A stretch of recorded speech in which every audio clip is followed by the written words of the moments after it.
can't hurt me. Master your mind and defy the odds. By David Goggins. David Goggins' early life was overshadowed by his abusive and controlling father.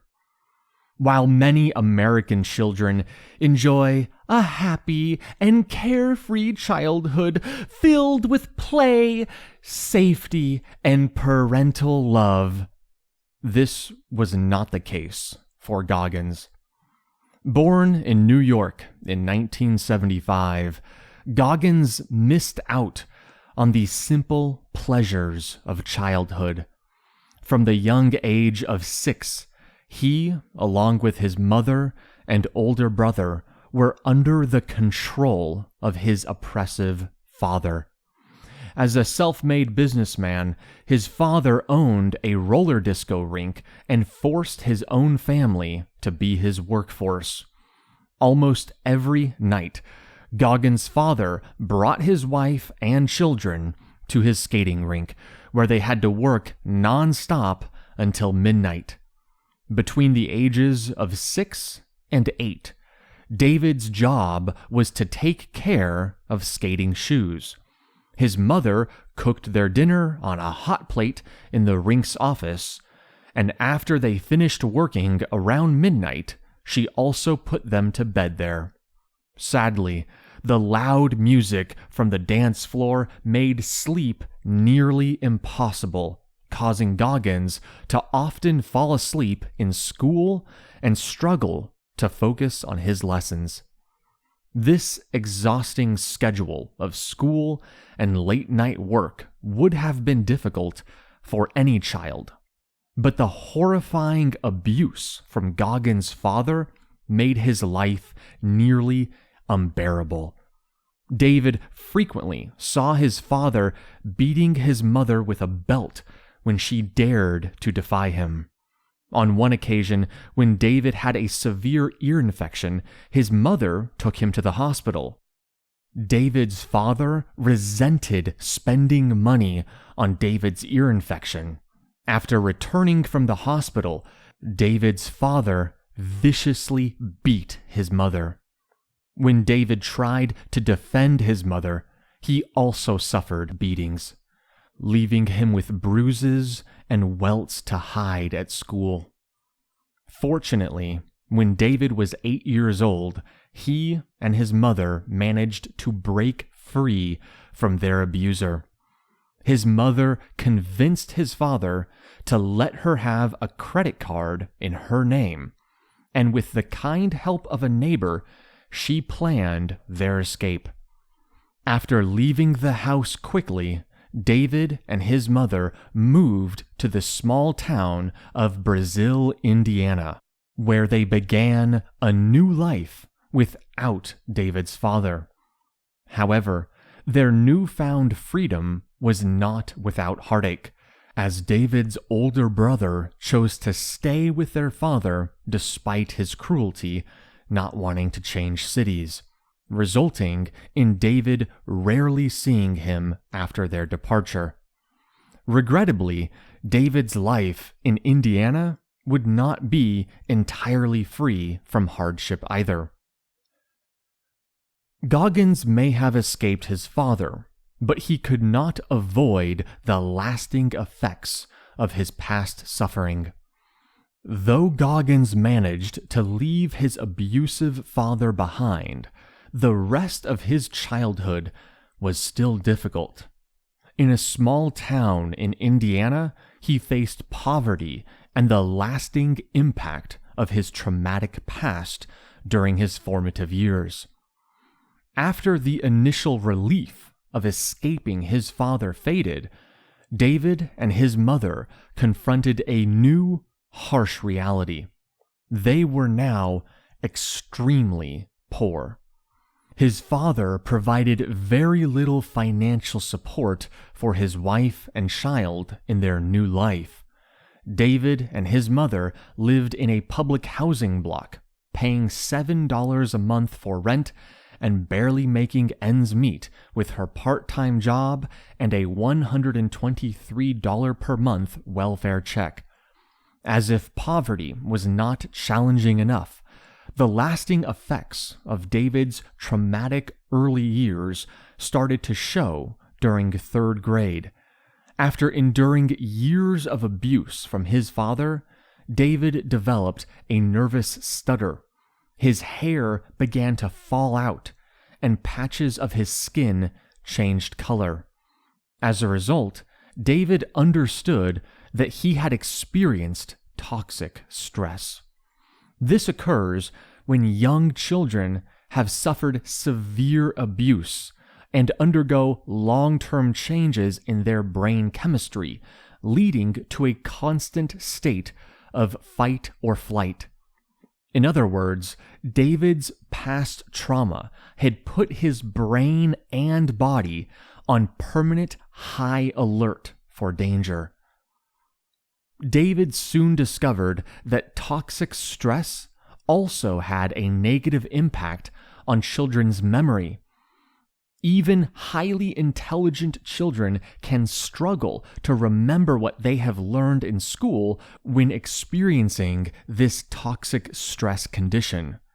In David's case, this led to some teachers labeling him as unintelligent. Already the only black kid in his class, he now faced daily yelling and ridicule. With the threat of being expelled from school and placed in a special needs facility, David did the only thing he could to survive. He began cheating on his homework and on crucial tests.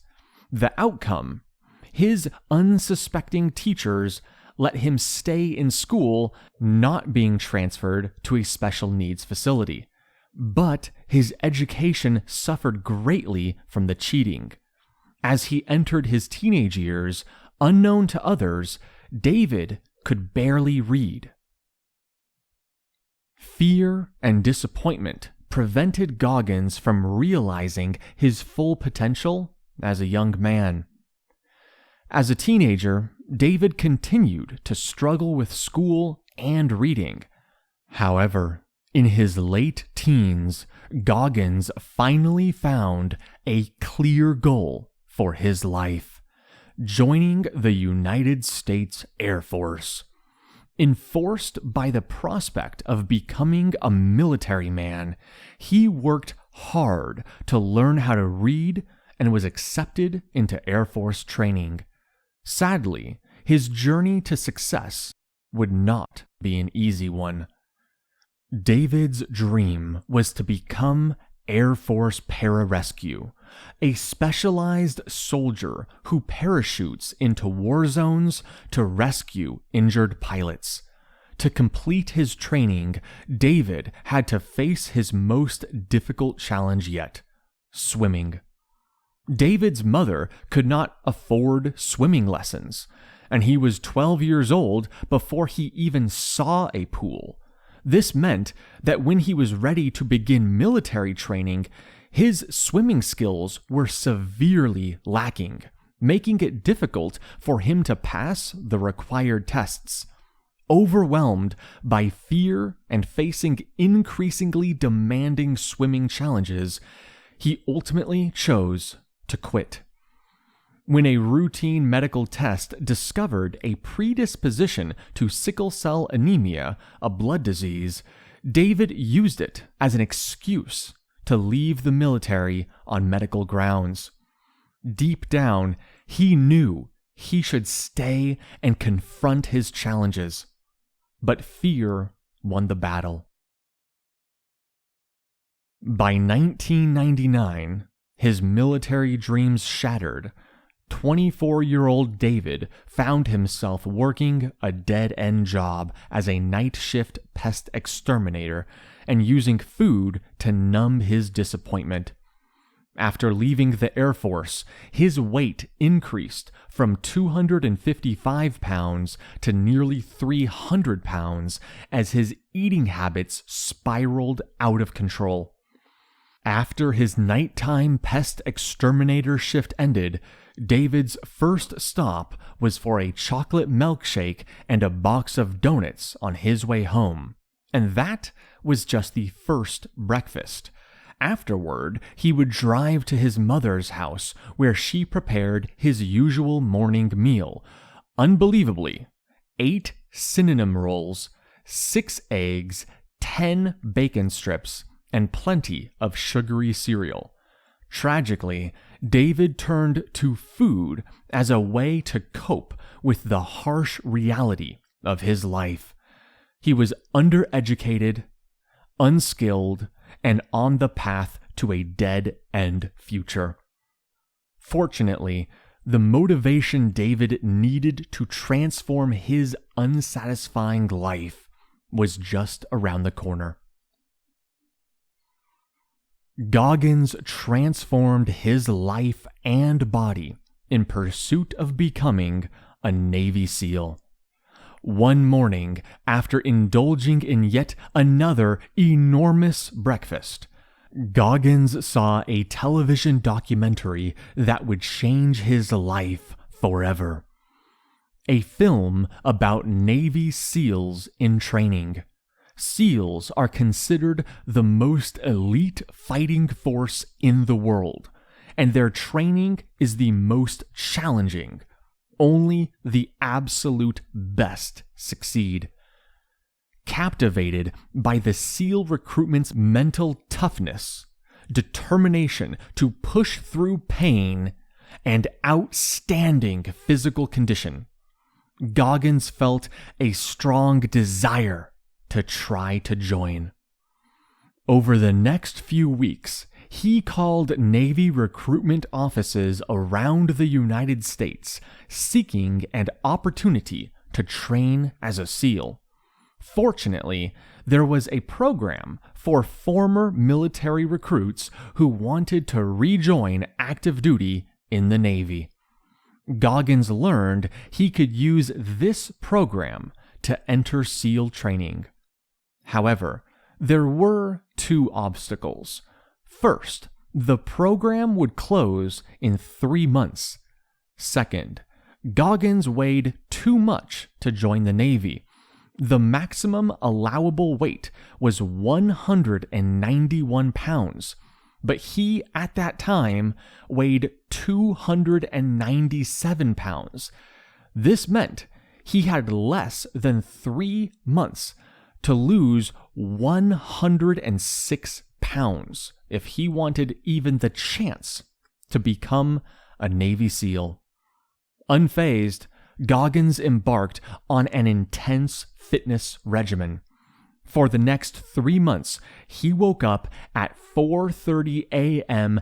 every day and immediately spent 2 hours on an exercise bike. Afterward, he drove to the nearest pool for a 2-hour swim, followed by a rigorous gym workout that included circuit training and at least 5 sets of 200 reps for all major muscle groups. He then returned to the exercise bike for a few more hours.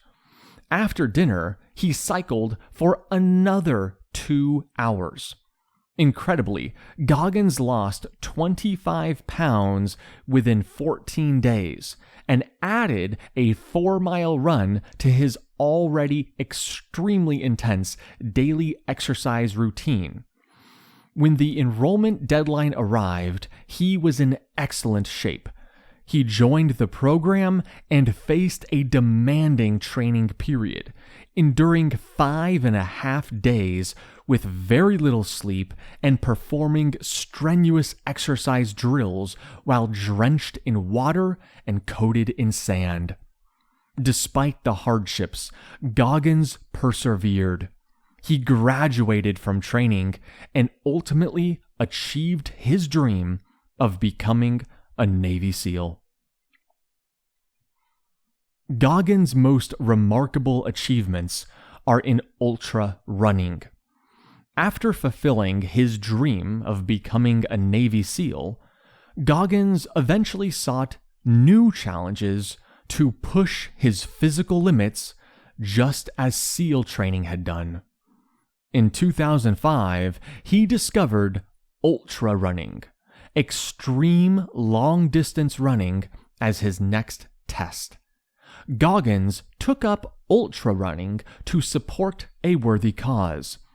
When several fellow Navy SEALs were killed during a military operation in Afghanistan, David decided to raise money for the families they left behind. This allowed him to combine charity with his goal to complete the world's most difficult foot race. He chose the Badwater 135, a 135-mile race featuring the most daunting elevations and scorching heat of any race worldwide. Often called the ultimate ultramarathon, it starts below sea level in California's Death Valley and ends up at an elevation of 8,374 feet.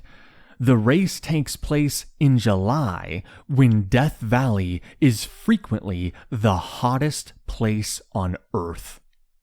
Astonishingly, top competitors finish the course in under 48 hours.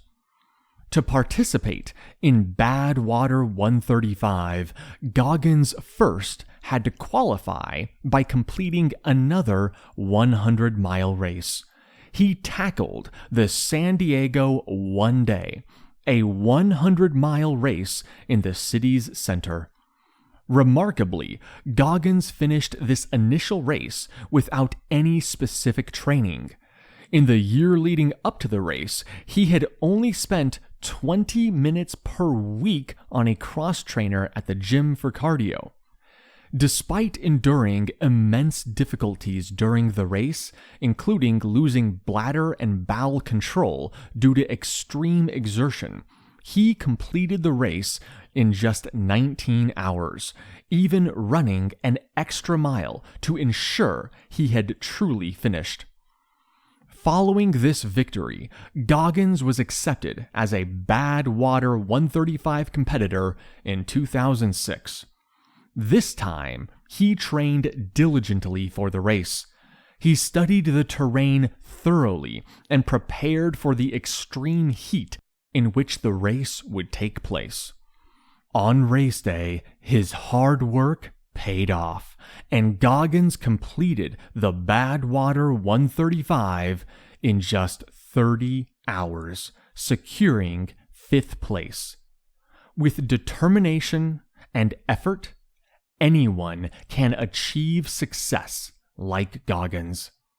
As one of the few African American Navy SEALs and a renowned ultra runner, people often ask Goggins how they can be successful like him. His primary advice revolves around one key aspect: work ethic.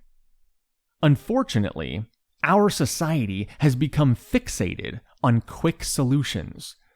However, Goggins believes that to truly master oneself and unlock one's potential, there are no shortcuts, only hard work. You may possess immense talent and passion, but without a matching work ethic, you are likely a bird without wings, unable to soar. Goggins' dedication to working hard is the critical factor in all of his achievements. Whether he is exercising at the gym or serving as a SEAL, everything else takes a back seat to his commitment to hard work. Interestingly, when he discusses the importance of hard work, people often claim they don't have the time to dedicate long hours to achieving their goals. They argue they must prioritize family time or focusing on their day jobs. However, Goggins does not accept this reasoning. In his view, All these individuals need to do is conquer the morning. Goggins has accomplished so much simply by waking up early. To have a shot at success, you need to become an early riser as well. Goggins' day typically begins at 4 in the morning when he wakes up and embarks on a 6 to 10 mile run. By starting so early, he can return home by 5:15 a.m., where he will then shower and eat breakfast. Afterwards, he bikes 25 miles to work, arriving at his desk by 7:30 a.m. His strict fitness regimen does not stop there. During his lunch break, he squeezes in a gym session or another 6-mile run on a nearby beach.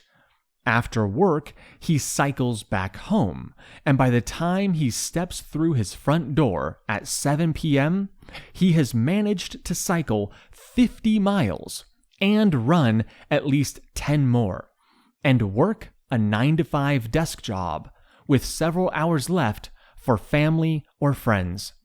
So, wake up early tomorrow morning and challenge yourself, because if David Goggins can do it, so can you. This concludes Can't Hurt Me.